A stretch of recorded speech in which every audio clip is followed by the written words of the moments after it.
阵仗，不愧是6品丹药啊！小心！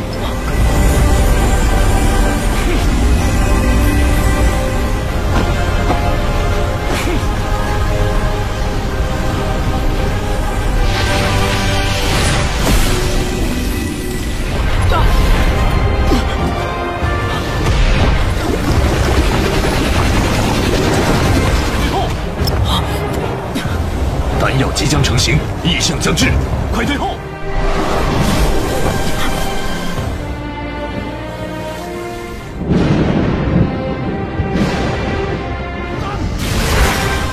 起丹！没事吧？老师，没事吧？ Halo semuanya, apa kabar? Dan selamat datang di dunia BTTH, yang mana kali ini sudah memasuki season kelima episode ke-26. Nah, tanpa banyak basa-basi lagi, mari kita merapat ke alurnya.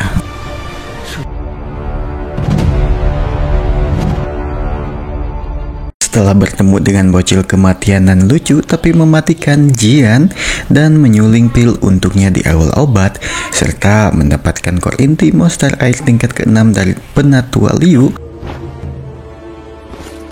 kini pengumpulan bahan untuk pembuatan pil roh bumi pun komplit. Xiaoyan pun bergegas ke pegunungan untuk menyuling pil roh bumi untuk persiapan menelan pahan Hardfire.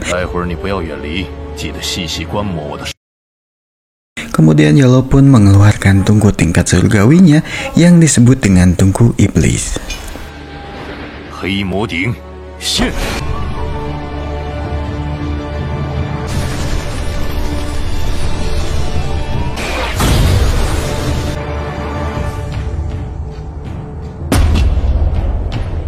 Dan meminta Xiaoyan untuk memperhatikan cara Yalo menyuling pil dari awal hingga ke akhir dengan cermat agar nantinya ia bisa mempraktekannya. Dalam penyulingan tingkat ke-6 ini, Yalo secara hati-hati menyuling satu demi satu bahan obat yang telah disediakan. Dimulai dengan memasukkan jamur api kode Dharma sebagai langkah awal pemurnian pil roh bumi. 真是完美的控制，温度压制在低温，才会在不毁坏药材的前提下完成提炼，刻意将火焰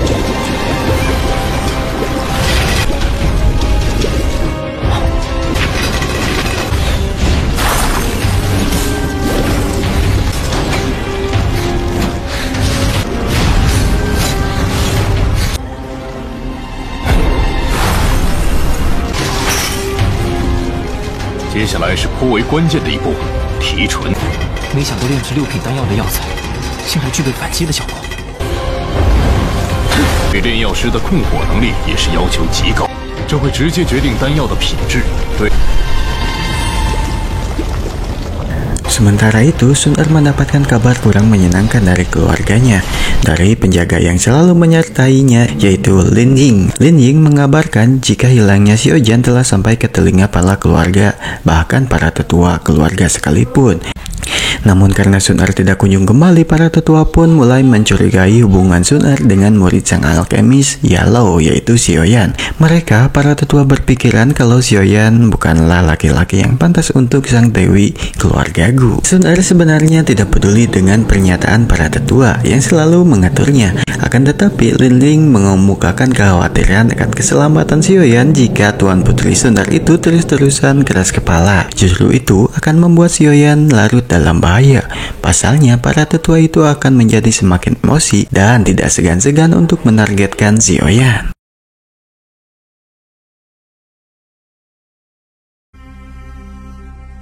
Nah, sementara Xiaoyan yang sedang memperhatikan Yalo menyuling pil di pegunungan, di mana dalam waktu yang cukup cepat Yalo telah menyempurnakan ketiga bahan piro obat dengan cukup mudah, dan kini memasuki proses penyulingan bahan terakhir inti monster air tingkat ke-6, yang membuat Xiaoyan hanya bisa berdejak kagum melihat bagaimana gurunya memang benar-benar Grandmaster alkemis yang sebenarnya, yang memiliki kontrol luar biasa atas tindakan pemurnian yang telah ia lakukan. Baru setelah bahan terakhir telah berubah menjadi cairan, Yalo memberitahu Xiaoyan jika Yalo akan segera memasuki tahap terakhir dan memasukkan ketiga cairan obat lain ke dalam tungku dan meminta Xiaoyan menjaga jarak.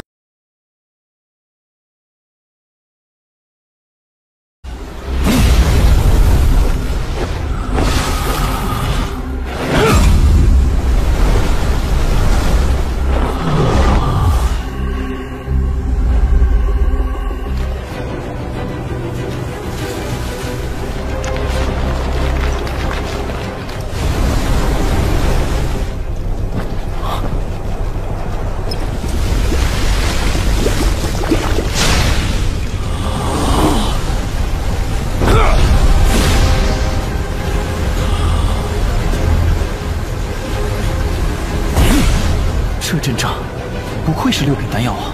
小心！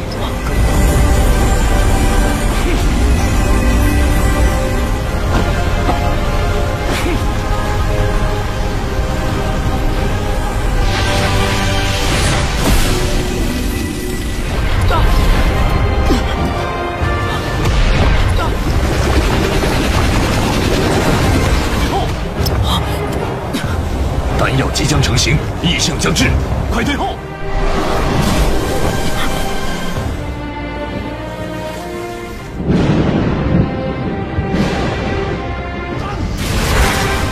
起丹！是吧？老师，你没事吧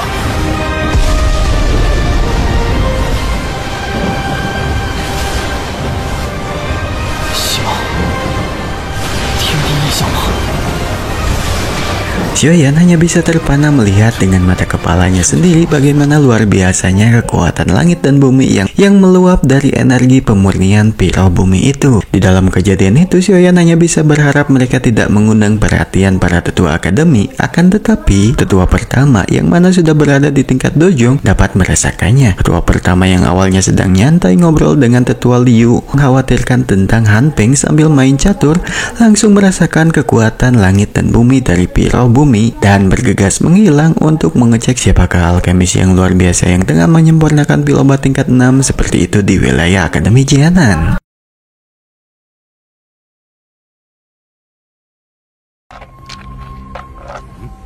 Tidak hanya tetua pertama Suqian, energi yang luar biasa yang dihasilkan oleh penyulingan pil tingkat ke-6 Yellow itu juga meluap sampai ke wilayah Black Corner, hingga bisa dirasakan oleh murid durhakanya Han Peng yang sedang melamun dan meminum teh di tengah hutan. Tentunya Han Peng cukup terkejut dengan merasakan energi pemulihan pil tingkat ke-6 dari arah Akademi Dalam Jiangnan, hingga ia pun berpikiran jika tetua Hou atau ada orang lain di wilayah ini yang mampu menyempurnakan pil tingkat 6 selain dirinya. Yang awalnya, kemajuan akademi dalam pembuatan obat tidak membuatnya takut. Akan tetapi, setelah kejadian ini, Han Peng mulai merasa repot dan berpikir bagaimana cara yang harus digunakan untuk menyelesaikan ancaman ini di masa depan. Kembali ke Xiaoyan dan Yellow di pegunungan, Yellow akhirnya berhasil menyempurnakan Piro Bumi dan kemudian langsung terbatuk lemah karena kekuatan spiritualnya hampir terkuras habis. Xiaoyan menahan kekhawatirannya dan meminta Yellow untuk kembali istirahat ke dalam cincinnya. Memang, sekuat apapun Yellow pada saat memiliki tubuh sebelumnya, harus diakui bahwa dalam keadaan sebagai tubuh jiwa, menyuling obat tingkat 6 ini cukup merepotkan dan menguras energinya. Yang dulunya Yellow bisa melakukan sambil rebahan. Sebelum menerima piroh tanah itu, Xiaoyan berjanji kalau dia akan segera menyempurnakan tubuh baru untuk gurunya Yellow. Ketika ia bersiap kembali ke Akademi Jiangnan, tiba-tiba ia merasakan aura yang besar dan mendekatinya.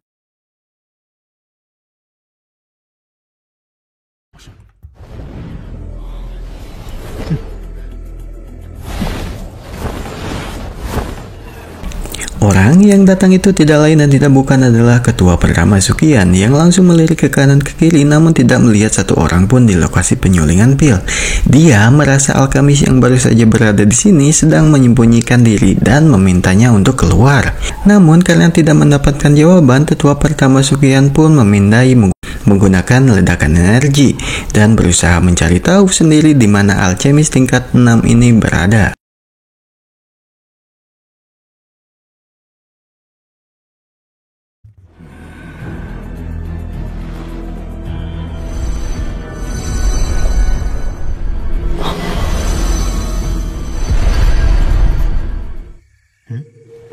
莫非已经走了？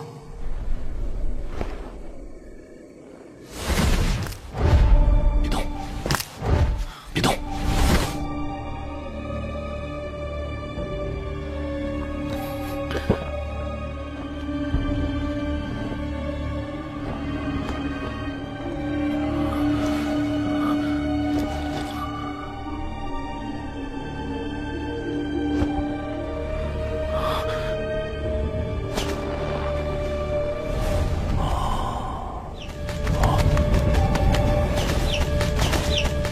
真的走了。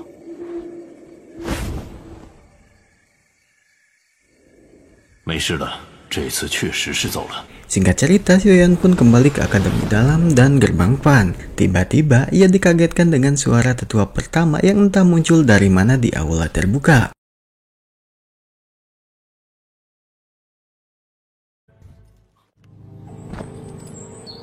人，转过身来。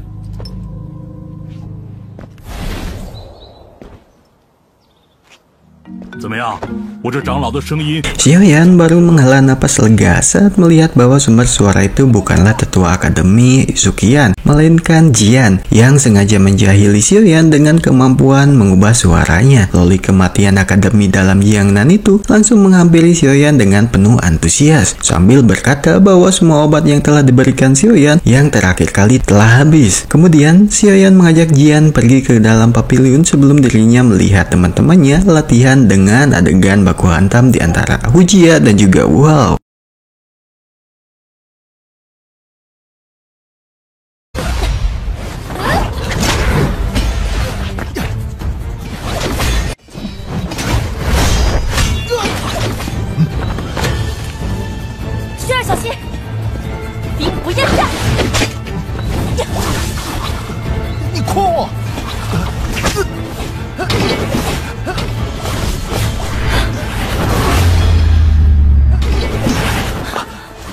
Nah, latihan mereka itu juga mengakibatkan terlemparnya pedang darah merah ke hadapan Xiaoyan dan juga Sunar. Akan tetapi, Jian dengan sigapnya menahan pedang merah darah itu dengan sangat mudah. Dan bocil gemes itu juga langsung memarahi temannya Xiaoyan dan meminta untuk lebih hati-hati karena ia tidak mau kalau Xiaoyan sampai terluka dan tidak bisa menyempurnakan pil obat untuknya lagi. Setelah itu, Jian pun menarik tangan Xiaoyan ke tempat lain dan menyerahkan beberapa bahan obat-obatan yang membuat Xiaoyan geleng-geleng kepala dan mengira Jian mencuri lagi di gudang obat.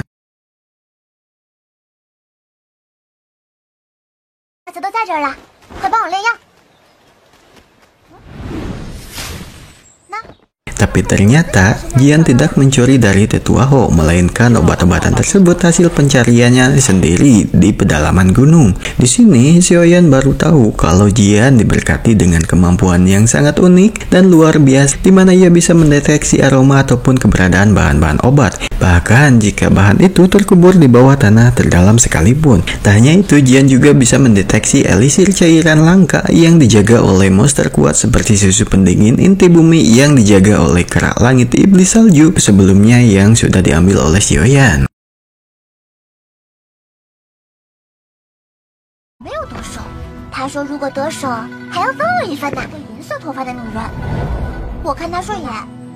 Jian jugalah yang memberitahu orang dan menyebarkan informasi tentang cairan berharga itu kepada Han Yu dan meminta imbalan membaginya kalau Han Yu mendapatkan cairan tersebut. Berhubung dengan kemampuan Jian yang bisa mendeteksi bahan obat-obatan inilah yang tanpa pikir panjang langsung menjadikannya rekan untuk berburu bahan obat-obatan hingga merealisasikannya dengan membuat kesepakatan sebagai ganti jasa penyempurnaan obat untuk sang loli kematian dari daftar terbuat akademi tersebut.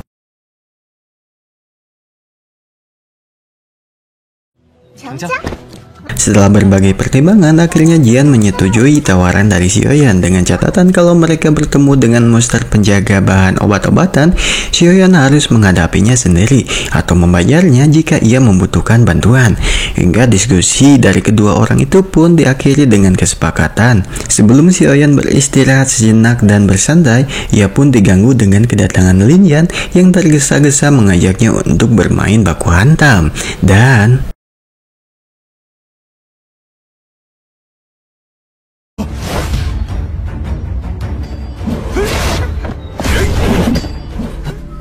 你打怎么样？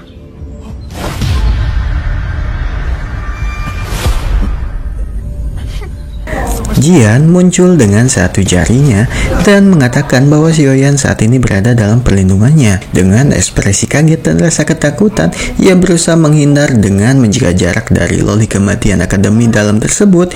Lin Yan pun benar-benar tidak menyangka Xiaoyan sampai mendapatkan perlindungan dari orang semengerikan ini.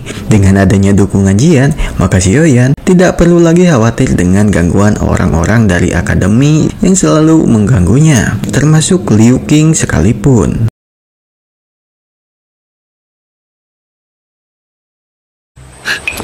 萧云哥哥，让你立刻回外院一趟。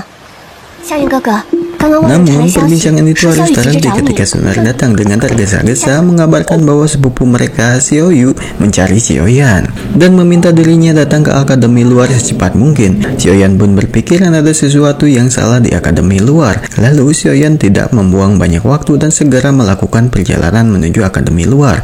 Perasaan Xiaoyan semakin tidak nyaman apalagi melihat Xiao Yu menangis tersadu-sadu di kediaman instruktur Loling dan meminta Xiaoyan melihat sendiri keadaan darurat yang membuatnya seputus asa itu hingga meminta sepupunya untuk datang. Dan ketika Xiaoyan memasuki sebuah kamar, tiba-tiba Xiaoyan hanya bisa berdiri mematung dan seolah-olah merasakan jantungnya hancur berantakan melihat sosok kakak kandungnya tengah terbaring penuh luka di hadapannya.